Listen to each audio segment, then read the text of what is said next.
in my parents' basement. I think that's right. We're streaming over. You can carry on your conversation if you like, Zach, about your bulging muscles. What are you eating? Oh, just, mashed potatoes and noodles, rice. As you should. These are carb times. Yes, lots of pie. Yeah.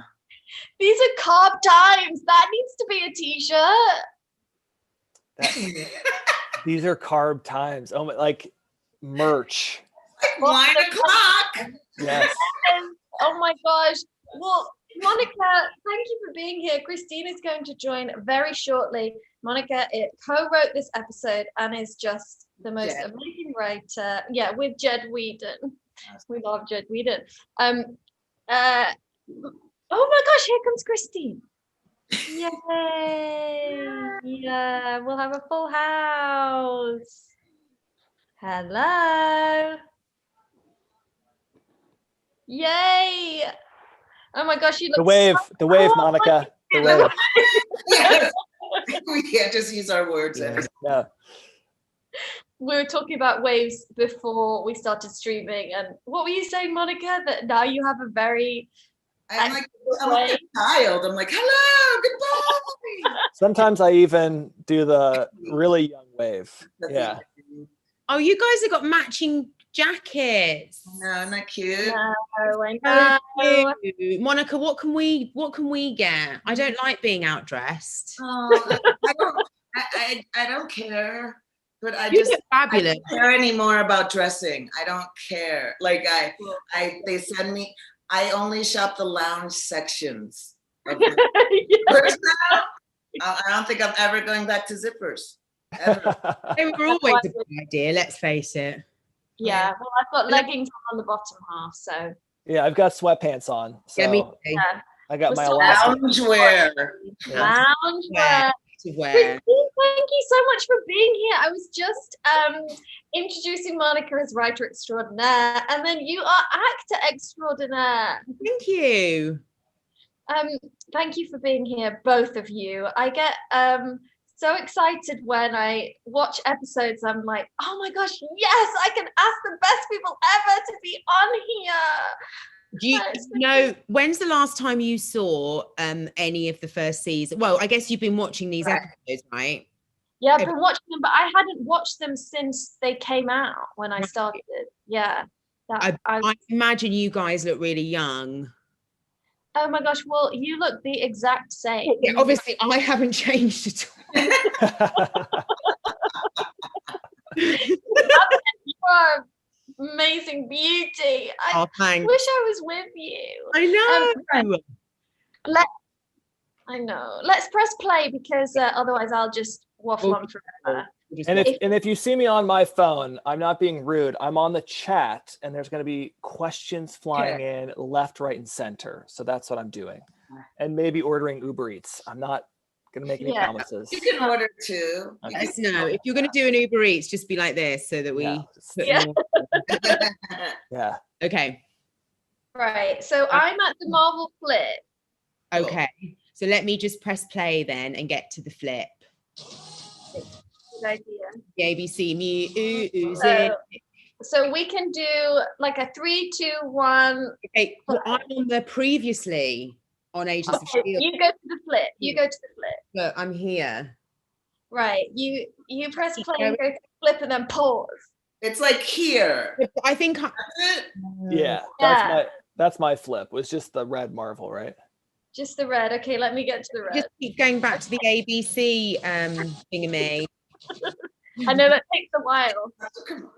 Is Marvel flip coming up? Yeah. I'm nervous. 5 minutes later. It's stressful. Nervous. Yeah, we're still there. Oh, this is going to be a good one. Sorry. No, that's perfect because when it flips, then we can press play because it's. Oh yeah, the brain. You have to decide. Now, do you want me to pause, or am I just going to say flip like that? Oh, I like flip. Let's get our remotes ready. Okay, I'm Oh, ready. oh, that's it. Go. Play. Did it. Okay. I also have a stopwatch today saying for people in case they join halfway through. But is this backwards for you, these numbers? Mm-mm. No, Is it the right way around? no. Wow, on mine it looks backwards on my screen. How clever is that? Live with Lil budget is going up. It's going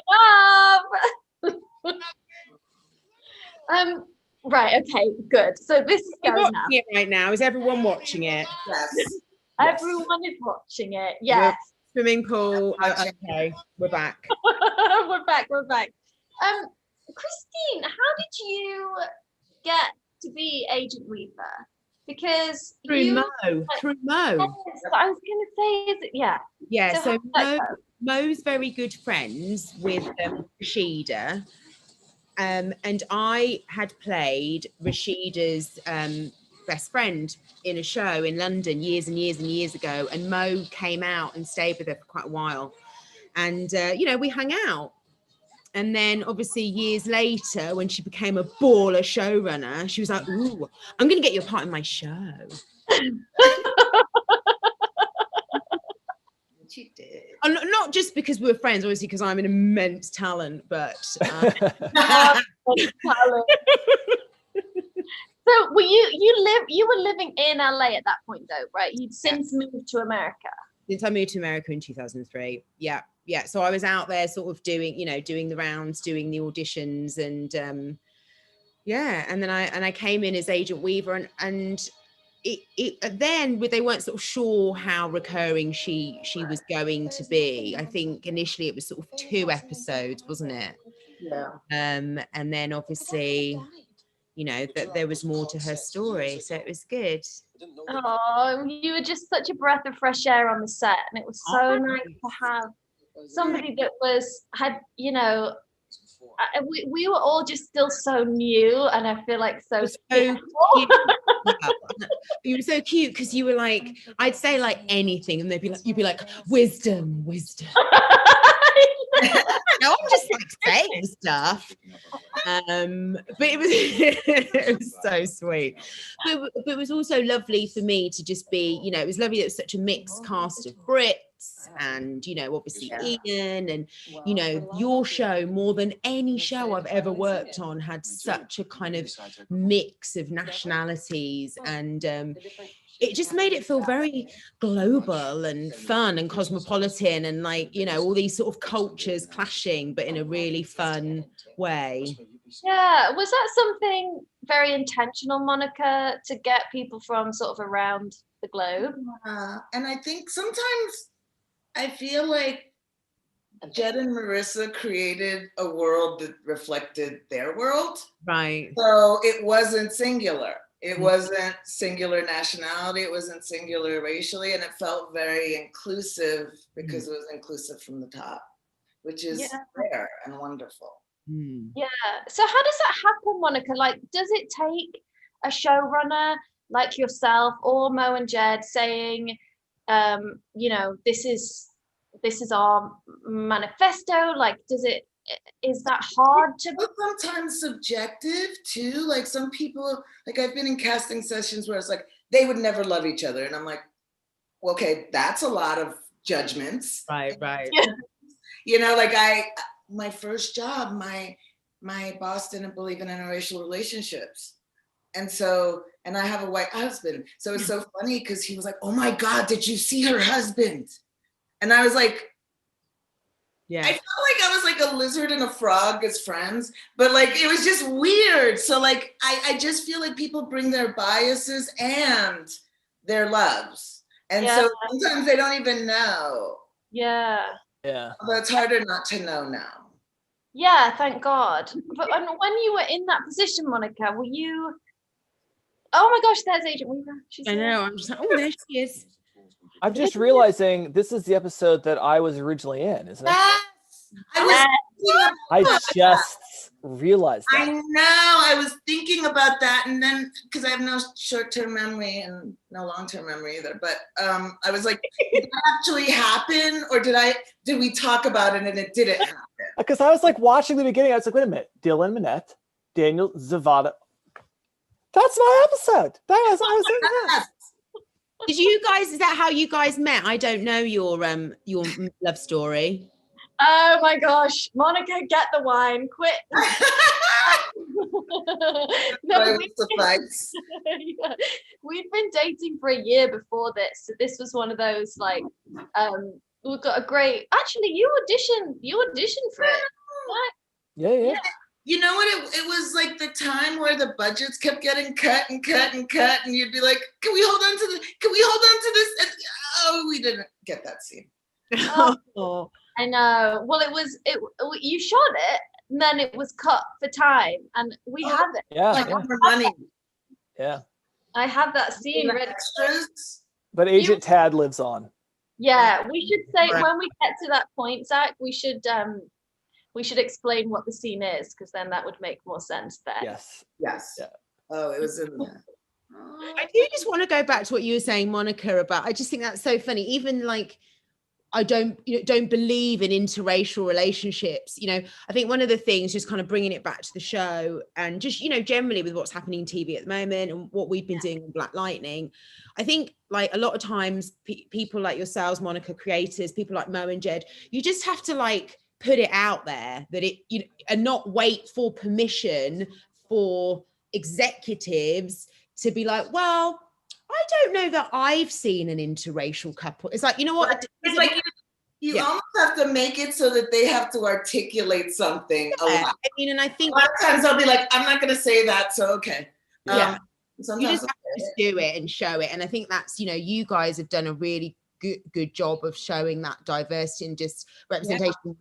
Obviously you've got the amazing Marvel framework, which anything can sort of exist. But I think that it's so important just to kind of just do it. That just feels like the only way we kind of get these advances in TV, right? Exactly. Yeah, it's just a shame that it takes the person at the top to do it. Like when you said that, Monica, about when your boss said that to you, were you in a position to be able to say anything back, or like? It was my first job, but he had said so many offensive things, and I have a really weird sense of humor. So I started finding his stories really funny. So he would call me the PC police. I have a son who's autistic, and there was an episode of a show I shall not name where he wanted to send a kid with Down syndrome to another universe where he could be happy. And I said, well, that's the meanest thing I've ever heard. And you're saying on our planet, a person with special needs can't be happy. And then he was like, oh, you take things so personally. But it was just funny because I was like, no, I that's just wrong. Yeah. But yeah, I mean, the times were so different. Very different, yeah. It was like spelling TV, and they had a whole thing. But yeah, it's a learning experience. I don't take it for granted, and I have to say, watching Jed and Marissa was like, holy smokes, this is how you can be a boss, as opposed to being mean or yelling. Or just pleasing the higher ups. Like they were so honest and earnest in the best way that I was like, oh, so you don't have to be awful to do this. Because there was a lot of times where I'm like, do I want to go back to school? Because I hate being awful. Well, and now you can be running shows and be the boss and be the head of the writers' room and lead in a way that already exists, but then in a way that you would want to be led. It was a good example, because sometimes I think you don't know how to step into certain roles, and so you watch your bosses, and then you're stepping in and you're like, well, this suit doesn't fit at all. And so it's really nice to have seen Marissa and been like, I could wear that suit like that. Like that's a different way to wear. That's because she wouldn't yell, but she liked what she liked. Mm-hmm. She didn't like what she didn't like. She didn't throw tantrums about it. She didn't have to throw her weight around. It was just very matter of fact, like, now we're gonna do this. This is how I want it. Thank you. And it was such a, like, I had not seen that ever. So she saved me. Oh, I love that. And just talking about being the boss, Christine, seeing you in your slick suit as Agent Weaver, you just did the scene where you're, you know, addressing the assembly. Yeah. And I was watching this before. And do you love as an actor when you get to do a speech and the other people on the other side of the camera are paid to like laugh and nod? Yeah. Well, I actually also, I have a real soft spot for background artists and their work. Yeah. And I spend a lot of time watching and observing them, and you know, you get really good ones who are really committed, and I love those dudes and those gals who really just, they're like, you know, you are not making the money, but you're there. You're there. I really do. There's something about it that really, you know, because that is commitment. Like, it doesn't, they're all part of the scene, you know. So I love that. And I also love the terrible ones as well, who get very awkward. I find that hilarious, you know, when they're asked to sort of walk past you and they suddenly forget, don't they, sort of how they walk, like that, or, you know, you're just standing, you're just waiting as you would. They suddenly start doing this sort of weird fake watch, and he's not even wearing a watch. So, I do that though. As soon as someone goes, okay, all you need to do in a scene is say this one line or this one word, or just stand there and look natural. It is all of a sudden the hardest thing to do, because then you're focusing on this one thing. Yeah. One line's harder than 50. That's for sure. Yes. Really. What? Said one line is often harder than like 50. Yeah, it really is. And I actually was told, and I think probably it's true of all actors, that we do make terrible background artists. We don't know how to sort of keep it small enough for it to be real. So one of our producers said, Christine, you're the worst background artist I've ever seen in my life. You're just supposed to be background, okay? Right. Stop waving your arms around. It's a hard skill because you have to be just present enough, but not so caught up that you take attention away. So it's this weird balance of you're sort of in the world, but not really. Don't do too much. Just calm down. Yeah. This doesn't involve you. And that's a lot to ask. And listening acting is, I think, one of the hardest things. I had to do a scene the other day with our villain in the show, who's phenomenal. And it was basically me listening. I felt bloody exhausted by the end of the day, because, you know, really listening in a way that's real. Yeah. It's a skill. It is a skill. In real life too. Absolutely. Not a lot of people know how to listen. Absolutely. Yeah, especially on a Zoom where you are looking at yourself as well as looking at the other person. Oh my God. Writers' room Zooms are hard. Are they? Yeah, what's that like now? What is a writer's room like now in COVID? Like, what does like that? the Brady Bunch, right? Because I think one of the interesting things I think is like the blowhard can't take up as much space anymore, because it's not like there's like, I can take up. You just can't. Everyone is in the same box. Interesting. So oddly, like it's. I feel like people who are used to talking a lot feel really frustrated because you can't like the scene isn't the same. People aren't hanging on your every word in the same way, which, you know, is both good and bad, I guess. I get bored watching screens, and when I was having a writer's room, I didn't want to watch TV, and I kind of have to watch TV. So it was a weird thing being like, I can't stare at anything anymore. I just want to listen to podcasts. Is it hard to be creative in that space? You know, like, is it hard to be creative in the space of, and similarly to you, Christine, with all the new restrictions that are coming? I know I'm shooting something right now, and it's, you know, it's just that there's a lot of layers of protocols in place now, as there should be, as there needs to be.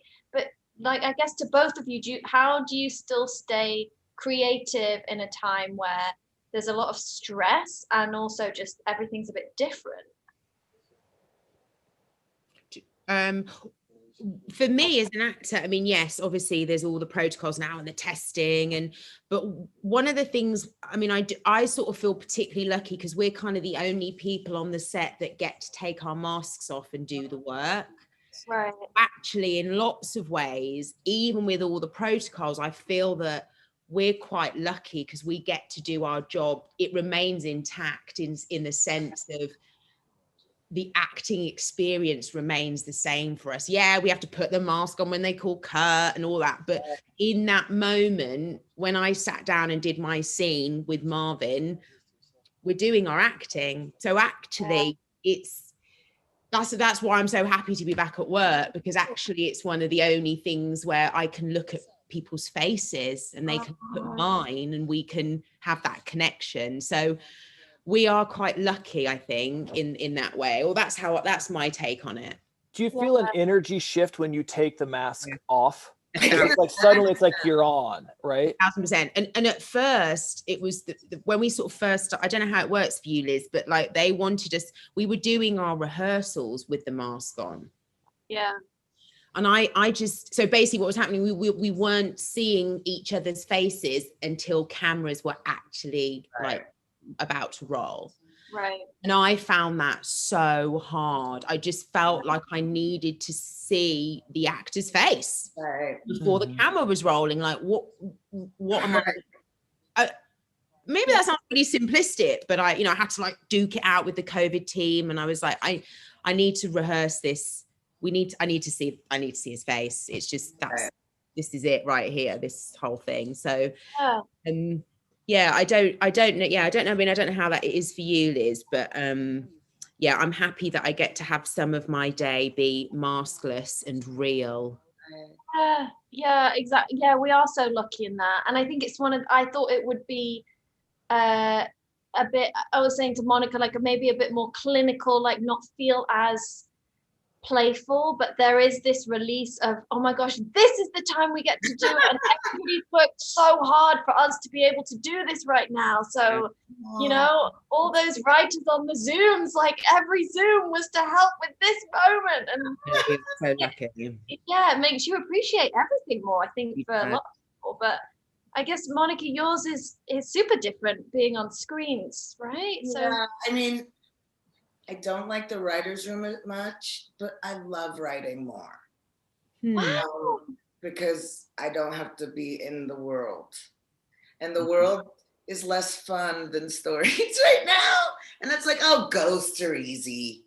Pandemics hard. I love it. Yeah. At the beginning of the pandemic, and part of it is writing science fiction, I was like, I've played this scenario out in my mind, and at some point I'm gonna turn the faucet and there's no water, and we're gonna be like, I'm gonna kill myself in bed because it's not, like I started thinking about the post-apocalyptic scenario of a pandemic. Yeah, what's the next that. And then I was like, just focus on these other stories you're writing. Don't put your dramatic lens on what's happening in the world, because then you get scared. Yeah. And I can't predict anything, so I'm always wrong. So I'm just like trying to It's good to have that creative outlet that comes alive in times of struggle. I think that's something that is very cool about writing, is that really all you need is a paper and a pen, or a laptop and a keyboard, Your brain. No, and it's interesting. I was watching Shield to prepare for this, and I was like, I like heroes. We need your ethical, smart people. Like, I love that Fitz and Simmons are super smart, and they might be lonely because of it, but they still have, like, smart is meaningful.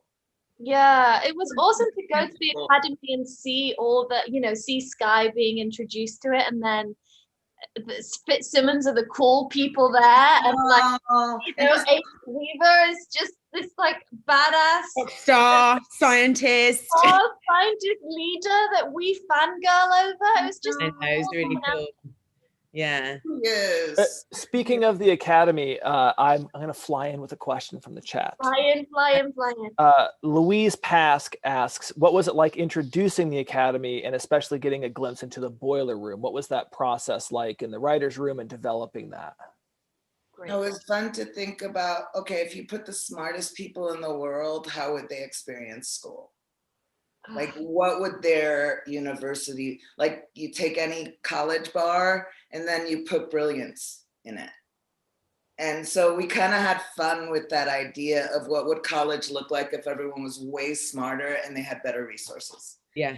And so that was really fun. I also liked that, you know, it sort of played in the nerd, not nerd, but they were all cool. They were all smarter than everyone. And I thought, I like this. I love smart people and I love writing scientists because they, as opposed to like just having weird devices, like for someone to imagine how you would actually execute a weird device, I think is really cool. How do you research that? And like, how much science do you need to dig into for those things? Or do you come up with the concept and then go, let's figure out how the science would work? Yeah, right. Exactly. Like, we used to do that all the time on Fringe, but we'd be like, okay, invisibility. If you were to make someone invisible, how would that go? And sometimes you have to do because sometimes the scientists will be like, you can't. And I'm like, okay, an octopus changes color. What if we did that? And they'd be like, oh. So like, it was like this weird mix of like, I want to make science work for me. Yeah. Tell me how to do that. And then if you don't have the imagination, I'll just keep bothering you with different scenarios until one of them you're like, well, that could sort of work maybe. You're like, but yeah. That's so interesting. So many people have said to me about they've been inspired to do science and that science is, And it's so amazing. And it's interesting. Yeah. And I'm really happy about that. I love that like kids want to do science. There's a lot of, by the way, what a fun job to have as well, where you're like, let's like think of something that you could do, some crazy superpower. Like, what if you could grow wings? Okay, how could you do that? Like, what a fun way to spend your day. And this is why I can't recommend, you know, highly enough for people, you know, storytelling, being storytellers, writers, actors, directors, producers. It's like, it's such a noble and worthy and fun thing to do. And it really, like you say, Liz, it doesn't really depend on anyone. I mean, creating stories is, you know, we can all do that now, you know. So that just sounds amazing to sit in a room and kind of come up with these ideas. You know, when it's great, it's the best. Yeah. When it's not, it's bad. Yeah, that's like anything though, isn't it? I mean, well, it's like you're trapped in a room though. Like, you're trapped in a room for 12 hours. So like if it's bad, it can start feeling like The Shining in certain ways. You're just like, I'm gonna hurt someone. Red Room on the moon. Are you talking about like if there isn't a good chemistry in the room? Yeah, I mean, it's like anything else. Like sometimes there's some people who want to be drill sergeants, but they're not in the military. They're in a writer's room in Hollywood. And then there are the people who really want to be there's a lot of different personalities at the head of things. And like I said, Marissa and Jed were like, it could be done with decency and kindness. And I also think it's also exhausting. It's an exhausting job, and as exhausting as anyone who works on set. And so if you're not nice to one another, it could be really demoralizing, because like after 12 hours, you're like, come on, let's not make this any worse than it needs to be, people. Yeah. We just get to make up stuff for a living. Why are we yelling? Yeah. Like, we lucked out. We won the global lottery of jobs. Let's just be happy. Amen. Speaking of, we always talk about this, but how did what were your paths into developing your craft and like entry into the business? Because that's always really interesting for people to hear. So how did you get started? Great question. I went I wanted to be a storyteller, but my parents didn't believe there were jobs besides doctor and lawyer. I think it's the immigrant parents of all, that's the story. And I went to college and I studied writing, but I didn't have this, I don't know, I didn't have the balls. And so I became a coordinator on music video for a year. And then I worked at a prosthetics appliances place for a year. And then I went back to graduate school to study film theory and feminist film theory and television. And then my best friend in graduate school is like, you want to write a script? Because we were both getting our dissertation and we're like, it's hard to write it. And we just wrote a script and then another and then another. And then it just happened. And I realized I was kind of meant to do it because I mean, my college essay was about how bored I was in my own life. So I pretended I was a spy every time I went home from the video store. I pretended the video I was carrying was gonna be a bomb. And so I feel like, you know, sometimes you seamlessly fall into something and it was kind of meant to be, even though I'm not superstitious, but I don't know how else to explain it. Because we didn't know anyone. We just sat at a Barnes and Noble when there were still bookstores and wrote 250 query letters. Whoa. And got one yes. So. That's an amazing story. Is that person still writing? Yep. And we're still really close. She ran Altered Carbon last season. She's awesome. Wow. That's amazing. Yeah, she's the best. Oh my gosh, that's another TV show right there. Oh, I love her. I miss her. I wish we could write together, but. And that's such a great point too. When you're around people that encourage you, there's nothing like creating that community, regardless. You know, Christine, you must get the question all the time. Yeah, of like, how do you do it, and how do you get started, and is it ever too late? And my first thing I say is try to find people that love to do it too, because having that community. Really good advice. That's really good advice. I'm going to remember that one actually when people ask me, because I think depending on where you're at as well in your career, Monica, you can probably attest to this. Sometimes when people ask you about how do I get into the business, sometimes the answer can be, you know, a little bit barbed if you're not having a great moment, and sometimes you know there's more positivity around it. But I mean, for me, it was kind of just I was a performer just from a very young age, not a child actor at all, because my mum also an immigrant, although she didn't really push the doctor thing. Luckily she just sort of had no idea, so she just said things like, you know, you can be whatever you want, because that she didn't have that opportunity, so thank God for that. But so I was always just a natural performer, and I liked the attention that I got from doing it. If it was in the classroom, I was a really good mimic. I wasn't a good student, but I was a good entertainer. Yes. And it was kind of one of those things that it was inevitable. And actually, years ago, when I saw some friends at a wedding that I hadn't seen since, you know, school days, they all said, Christine, it was so obvious that this is what you were going to do. I mean, you know, you would leap off desks, leap out, you know, to burst into like all the time. And I think, you know, I was an only child, single mum, spent a lot of time on my own.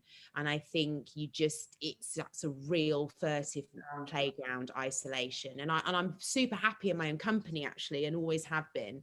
And I think part of that is that I really had no problem just being, you know, it was just endless, the you know, world of play. So, you know, it still took me a long time to become a professional actor, but it was just always there. It was just this drive, even when I didn't even know how to articulate. It was just a driving, like, what is this feeling? Why does it feel good? Why do I want to keep doing it? Why does it feel awful? Why do I need it? It just, all of that. It's so fascinating. I could never do acting classes because I can't trust fall. I don't trust. Right. I don't have a college class because I'm like, I don't trust you. I mean, I don't trust my husband. I can't do a trust. And it was this interesting thing where like I have so much admiration for actors because they can fall into each other. There's this level of trust that you have to have that I guess we're wired to be who we are. Yeah. Yeah, we need someone like you making sure that we don't fall when we trust people. We need to write as a... Exactly. We got trust in the words because and each other. Because I don't know about you, Liz, but I really am not great just standing up and speaking off the cuff. Oh, horrendous. I'm horrendous. Horrendous. And you know what? Quite often people ask us, don't they? Because we're actors. Yes. Will you come and, you know, speak at this or speak at my wedding or be the MC? I mean, I've been asked to MC bar mitzvahs and all sorts. Because is that a skill? I know. I love my people, but but I'm always sort of mortified because, you know, I'm only good when I have people like Monica writing the words. Oh my gosh. So I'm not, you know, so it's interesting, isn't it, as actors? Yeah. I think there's a difference between being an actor and being, you know, someone who is a great public speaker, which I'm actually not really. Oh my gosh, I'm terrible. Oh, last day's speech, all the actors were making these amazing, Ming did an amazing speech about how much everybody meant to her, and Clark, you know, people were like wiping their eyes. Comes for me, and all I do is just go, that was it. That was it, the whole thing. I mean, so standard. Talking about actors, Zach. Yeah. Can we talk about how you were an actor in this episode, even though it didn't get aired? It didn't air, yes. Can you talk about that process? Because I've been desperate to get to this episode so that we can hear about this. Yes, I'm trying to think exactly how it came through the grapevine that a part was coming up, I think. And I think it actually came, I want to say that Mo may have said something to you or said something as like, Zach would work for this part. And so I came in and I think I actually read for the role that ended up going to Daniel. Was it Zapata? Is that how you say his last name? I think it went to him ultimately. And then they said, well, there's another role that you would be good for. And that was Agent Tad. And so then I ended up getting cast on that. I was like, this is super exciting. I mean, it was amazing. And then I think we were shooting down Zavata. Okay. So he got the initial role that I went in for. And I think I read in front of, weren't you in the room too, Monica? Yeah. Yeah. And it was over at Culver, second floor next to the right. Yeah. Which is not an easy thing to do because when you know the people, you know, it was probably the most the whole time. Yeah. I've never been more nervous for an audition. Yeah. Because I was like, I know them and they know me. And then Lil's on the show. And I was like, I'm going to see them after this. I can't just run and hide. Yeah.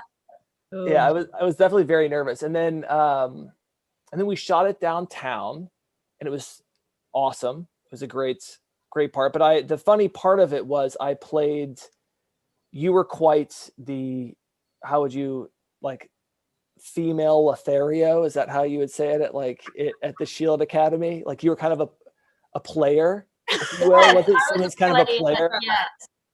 Chloe is just killing this scene right now. I remember this day. I keep getting distracted by her amazing acting. She just cried all day that day. Oh yeah. Simmons had been around, and that's what I love too, Monica, about you showing this world of kind of geeky scientists, that they also are fully rounded out people. And Simmons as a woman has a past, a fully functioning woman that has science.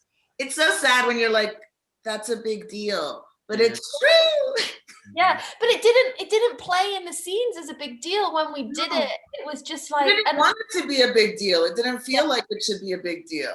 Totally. So just to explain what the scene was that ended up getting cut, this episode I feel like ended up being really long, wasn't it? Like 10 minutes over. So there was a few different things that had to be cut, if I remember. Well, there's so much that goes on in it that are integral to plot progression that Yeah. Yeah, and Dylan is just so amazing in this. And so much CGI, and this is such a huge episode. It was a big episode.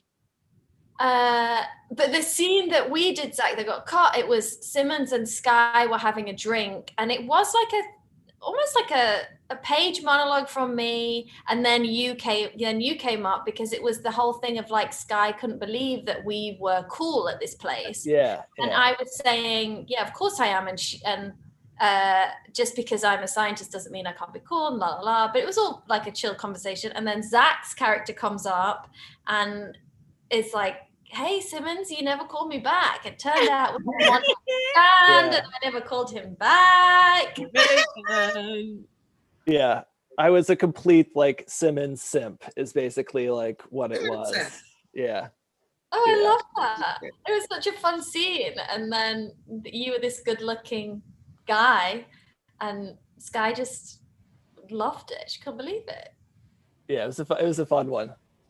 And it was fun because of our real life relationship and then the dynamic in the scene. It was awesome. Yeah. It was great for Elizabeth to be like, oh, sorry, didn't call you back.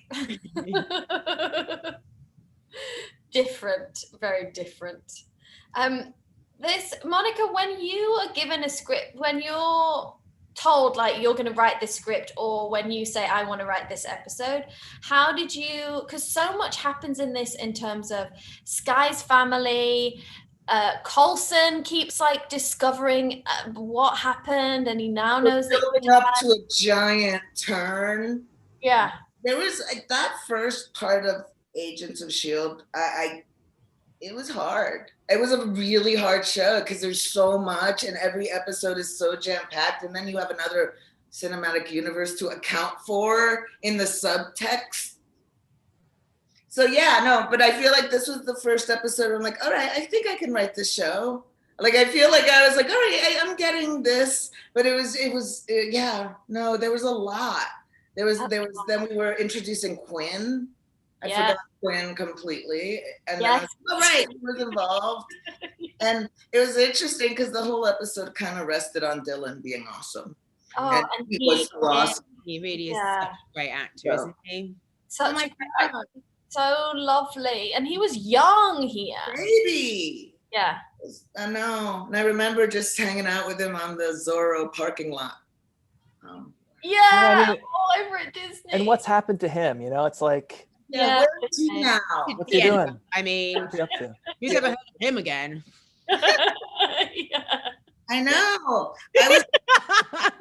My youngest was listening to a song or a music video. He's looking at it. I'm like, I think I know him.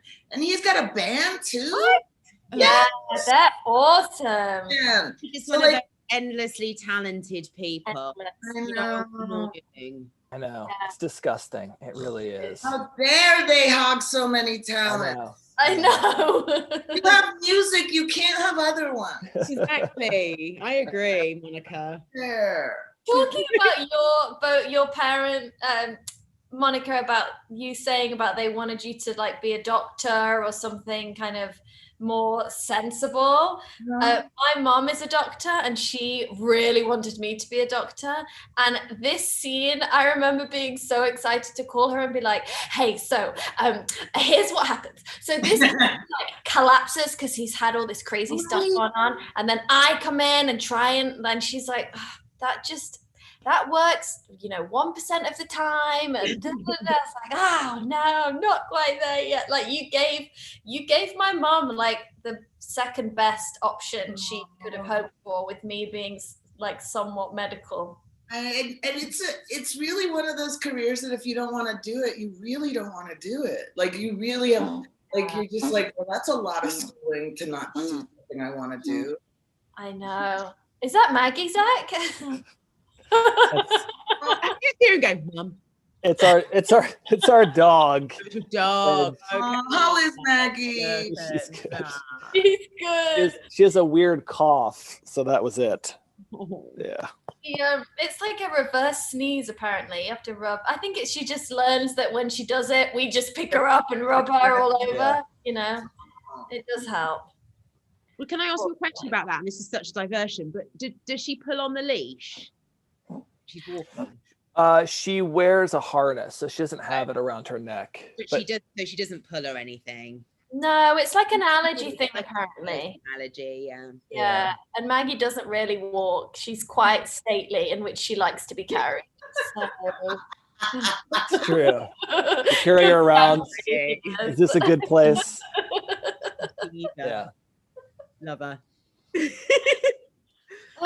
Such great things happening between Coulson and May as well. Oh my God. I rewatched it and I remembered, oh, May was sleeping with Ward. I forgot that bit. I forgot that too early on. And I love it. She just comes right out and says it in this episode to Coulson. Like, we fought in the room about that. I'm like, she wouldn't preamble. She wouldn't preamble. Woman doesn't want to ask permission. Was that a discussion of how she would say it and whether she would? Oh, your box fallen. Oh, no. It's still going. Okay. Yeah, no, there was a big discussion. Would she? And if so, how? But it just felt like she wouldn't be apologetic. Oh. Yeah. And I love that about all the characters. None of them are apologetic. And I think it's especially nice for females and female British. I don't know how you feel, Christine, but it's like, as a British woman, I spend 90% of my day apologizing for something. I know, it's terrible, isn't it? Yeah, I mean, it makes us endearing, I suppose, but did it feel nice to get to play someone like Agent Weaver that was...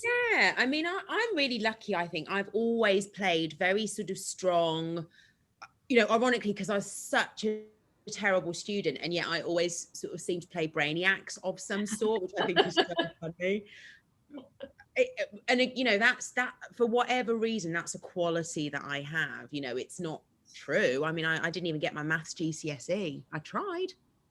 But you are wise. You saying, like, I keep saying you're wise. You are a wise woman. I've got street smarts, but I've always been lucky that I've played sort of smart and strong women who are unapologetic. So in some ways, I think I might have sort of bypassed that sort of English. Let me apologize. And I think I've also lived here long enough to really take on that American, whatever you want to call it. I think, what do we want to call it today? Confidence. We'll take that. Yeah. Confidence. Yeah. Bravado. Well, that's such a great way to not end this, but the episode has just ended. I just paused my clock so people know. And this is the point that we invite, unless there's other questions you're burning to ask from the chat, Zach. I think bring someone in. I mean, there's been a lot of questions, but the conversation has flowed so well that I've just kind of engaged here. So let's bring some people in. Okay, so I'm going to invite, who shall we, Eva in to ask a question, and then who should we? Hi, Eva. And then also, Hi, how are you? Hello. I'm good. I'm gonna mute it on here so that it doesn't. There we go. Hi. Hi, do you have a question? I do love actually. your top. Your top is amazing. Does it say positivity on it? It does. It says positivity is everything. Oh, love it. Yeah. Yes. So, my question is, for you, Elizabeth. So you have to go to some extreme emotional places during the show. My favorite being the containment module scene in 606. How did you get to those places consistently, and did it get easier? I think I love that scene too. I think it was similar to what Christine was saying. When the writing is good, as an actor, you just believe it because it's good writing. The hardest is when you have to somehow make this writing sound real, and that can make it really difficult. So I don't know. I do think it also gets easier, as we were saying, to trust. You've really got to trust the people around you and yourself, that if it comes, great, and if it doesn't, it's almost like the less work you do, the easier those scenes are, especially like crying scenes and stuff, if you're constantly overthinking it, you'll just get in your own way. How do you feel about that, Christine? Yes, same probably. They are quite hard because I think for me, I sort of have to go there in some way. I have to go somewhere in my mind. Yeah. Is to allow myself to get to that sort of dark place, which is not my favorite thing to do as an actor, but that's how I have to do it because I don't know how to fake it. So I have to draw on something. Just I have to go in, and you know, different actors have different things that they reflect on, and so that for me, those scenes are hard just because I think those days are physically quite hard, aren't they, when you're in that sort of negative space all day. And you know, especially I just had my character had a terrible drug addiction on my show last year. So I spent like every day, you know, no makeup, fishing drugs out of the toilet, you know, begging my daughter to forgive me. Like that's physically and emotionally, it definitely, it's definitely challenging. But, you know, I think if you want to do it well, then you sort of have to go there a little bit. That's my trick anyway. Yeah, and do you find, how do you get back from that? Do you have a way to, because they don't teach you that really.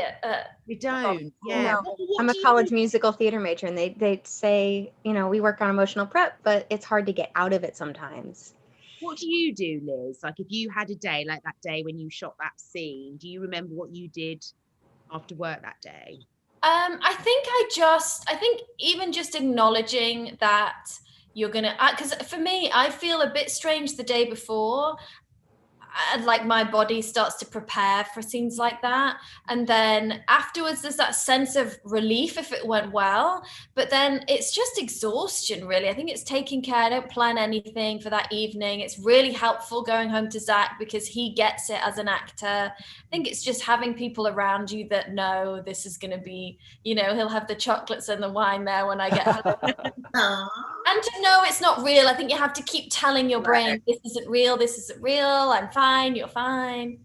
Yeah, but it's taxing for sure. Thank you. Thank you for your question, Eva, sorry. Yeah, and thank you for pronouncing it right too. Oh, good. Oh, good. Talking about pronouncing Gracia? It's Gracia. Gracia. Oh, that sounds so much nicer. Do you have a question? Yeah. I was wondering that when you directed the episode in season 7, was it hard to be directing it but also be a part of the episode? Yes and no. I think yes and no. I think it was nice in some ways to be the actor and not have to worry about the directing for a second. I mean, I was still directing it, but it was nice to just hop into something that I knew so well rather than have the director's hat on all day where I was just pretending to know what I was doing rather than actually feeling like I knew what was going on, sort of a thing. So it was quite nice to go, oh my gosh, yes, I do know something, and it's this. So yeah, it was kind of nice to have those scenes and let out. Like we were saying about emotion, I had a scene in the episode where I could cry, and I was so grateful for it because all I wanted to do all episode was cry, and I couldn't. So I was like, oh, thank God I can let out some emotion. So it was good. Thank you so much for your questions. Oh, Monica and Christine, thank you for being here. Thank you for inviting me. This was really fun. So fun, yeah. Thank you. You're both been really important figures in my life, and you are both just come at everything with positivity, as with Eva's t-shirt, and just with a like you lift other people up, and I just think that's so wonderful. And I love that you're both continuing to slay the game. Killing the game. From the house. Yes. From the house. From the house. Oh, well, to see you. To see you. Thank you, Zach, as always. What a babe. Yeah, that was really good fun. this is the point where I let everybody in and we just wave goodbye. It's my favorite bit. Hi. So thank you guys for being here. Okay, admit all. It starts to get a bit loud and a bit crazy. Just FYI.